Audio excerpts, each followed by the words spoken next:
Hi there, fight fans. My name is Kian Lang, and I'm very, very happy to say that I'm today joined by my guy, Bogdan Grad, ahead of his fight on, I believe, November the 22nd, is it, in Doha, Qatar, against Luke Riley. Bogdan, thank you so much for joining me today, bro.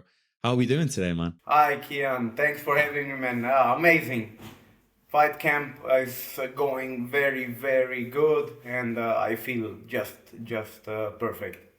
That's great to hear. I mean, let's jump straight into that camp. You say it's going well for you. I mean, what different things are you looking to approach this camp around compared to the last fight? The big difference is I had a big lesson in the Naimov fight.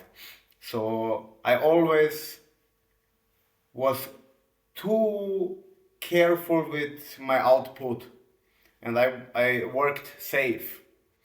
I lost that fight by points, and in the third round, I laid around for 2.5, 3 minutes in the guard, and I nearly didn't try everything because I was like, let me save my energy. And the big difference is right now that I don't save energy anymore in training. Every round I go all out. If I have to throw up, I throw up. I come back. I work again and again. So I think I'm on a new level of cardio. I mean, that's an incredible thing to think about. I mean, when I think about you and your skill set already, I'd say cardio is one of the first things that comes to mind. So, I mean, that leveling up to another level, it must just feel like is on the other side of the cage, be it Luke or whoever else, just they're not going to be able to last with you for all 15 minutes. Yeah, that's the plan, of course.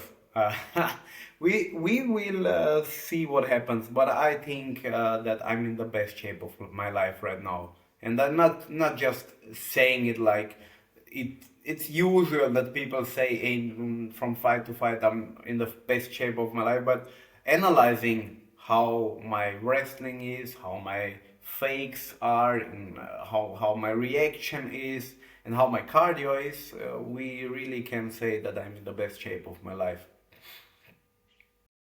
That's great to hear, man. And going back to that Naimov fight, it was such a close fight, and I personally had you winning. Some people had Naimov winning. It was one of those fights where it kind of split opinion almost.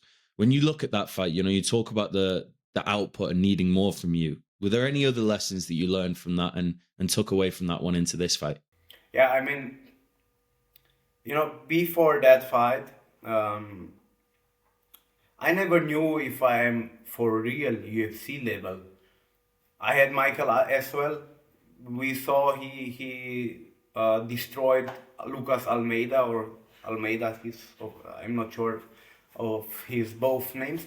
He destroyed him, but before that he came from cage.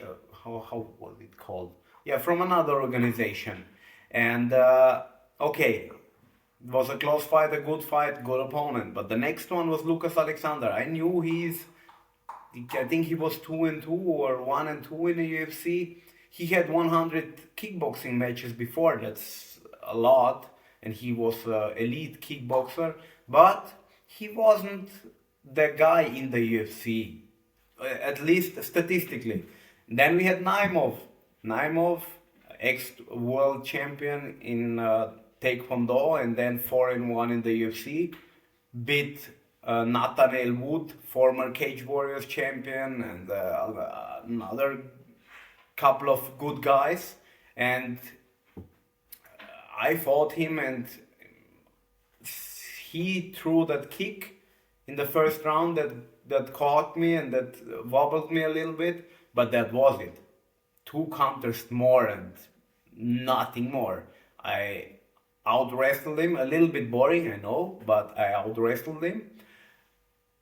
And that showed me, hey, Bogi, okay, you are there. You are in the UFC and you can compete with the best guys there. And with that being said, knowing that I can do even more than what I've done in that fight, that's the biggest change for me from that fight. That's great to hear. I mean, I had a very similar experience watching the fight myself. Like you say, it felt like a real step up in competition, and it felt like your level of performance stepped up right with it to match it. So it was great to see. And, obviously looking at this one now, you're getting what is one of the most hyped up prospect signings that we've seen in the UFC. I know that you're the exact type of person that wants that challenger, that wants to be the guy that welcomes him into the organization. So how excited were you to get this matchup with Luke Riley? I wrote on Instagram, it couldn't get any better than this. I mean, that's a dream matchup. That's amazing. He is the best friend what I saw of Paddy Pimblett.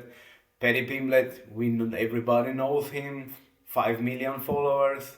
Luke Riley also has a lot of followers, a big fan base. So everyone is gonna watch this fight.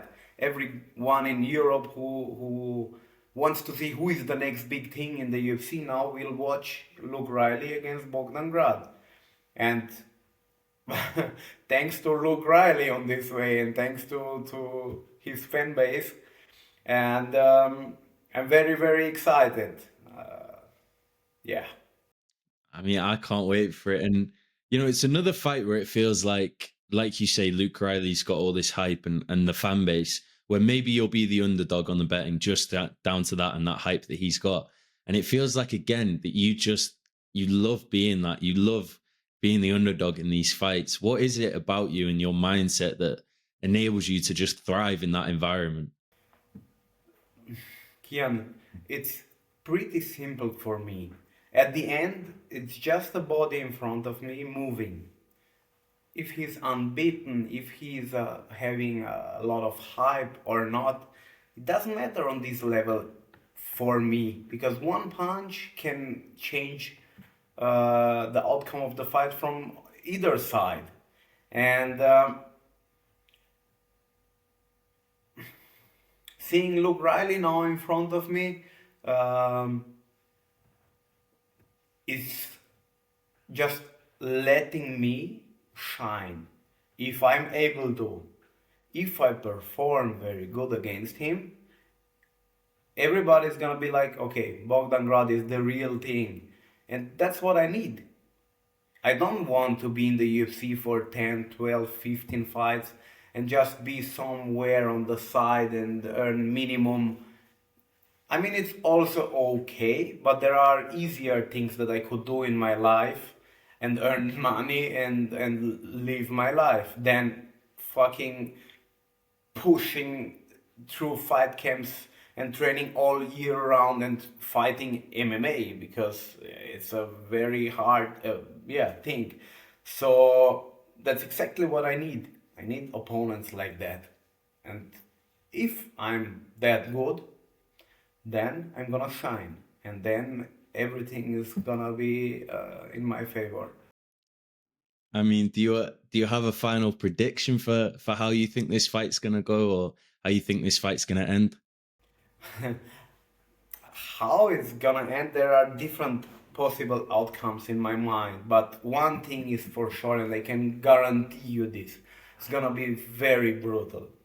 There are gonna be elbows, knee to the head. If it gets to something like that, heavy ground and pound, and there are gonna be cuts and brutality. That's for sure. The outcome we will see. I think there's no doubt about that. Like I said to you when this was announced, I think this is a proper fight for the fans. And the other incredible thing about this fight for you, I imagine, looking at this in your last two in the UFC, you fought in Saudi Arabia, you fought in Baku, and now you're fighting in Doha in Qatar. I mean, what is that like for you to get to these incredible countries and get to travel the world whilst also doing this sport and performing in front of these fans? So I have to say thank you to the UFC, to Sean Shelby, to Dana White on this way, because I'm able to live my dream and to earn money and see the world. That's amazing. And those countries where I was and the country I will go to, amazing. The Muslim people are so respectful there. That's very very peaceful for me. I love that, and yeah, let's make the best out of it for me, and of course for the UFC. There are so many MMA fighters on this world, and I watched some study somewhere that says in the UFC are 0.01 of the pro fighters worldwide. Everybody else are outside the UFC. So we are 600 or 700, and I mean, man, that's wow. We are 50 or 55 at featherweight, and I'm one of them. It's just living the dream. And with that being said, I'm really giving my best to respect the organization, to respect the position I am in. So I'm living like a full professional. I'm eating exactly how I should. I'm sleeping exactly how I should. I'm training exactly how I should, and I have no other activities in my life than those who brings me further to my goal. And the goal, of course, someday is the UFC gold, or at least to be in there, in the top there, and earn a lot of money, to have a peaceful life for me, for my family, and for the people I have around me, and I love, and they love me. So maybe when I have a lot of money, to help also strangers and some animals. But that's the goal. And with this fight now in front of me, I think this is the best possible the best possible yeah place I can be in to go further to my dream. 100%. I mean, I have full confidence that, like you said, all those things that you're aiming for and those goals, you're absolutely going to achieve one day, in my opinion. So I'm very excited to see it. And I've just got one final question for you, brother. And again, thank you so much for your time today, especially building up to this fight. I mean, how did you find this sport originally, and find the love and the passion for this sport? Where did it all start for you in MMA? So it all started when I was a kid. With 7 years, I watched with my father some K1 fights in the TV, and I told him, "Hey, Dad, one day I'm gonna fight there. You're gonna watch me fighting watching TV." And he was like, "Okay, let's see, whatever." I was 7 years old. Then I came to Austria from Romania after 10 years. I was 10 years old, and I said I'm gonna start some sport right now, but it was a hard time for me, not speaking German, so I had to learn German. And then with 14, I started with Shotokan Karate, transited to kickboxing, and step by step, I understood that that's not enough. I want more and more and more. And with 17, after training for 1.5 years private MMA with some guys, I came to Champions Grad, to the Ethel brothers, to my team. And I made my first MMA fight, and now 42 or 43 MMA fights later, here we are, living the dream. It's an incredible story, man, and it's just getting started, like you say. So, I mean, I can't wait for this fight. Like I said, I think it's without a doubt going to be the fight of the night. I think both of you guys are going to go out there and put on a show for us fans. So I can't wait to see it. And again, I really can't thank you enough for your time today, brother. Yeah, I thank you also for having me here, and to all the fans out there, appreciate the support, and don't forget to watch on November 22nd. No doubt about it. It's going to be a show. Thank you so much for your time, Thank you, Bogdan. thank you. Thank you, bro.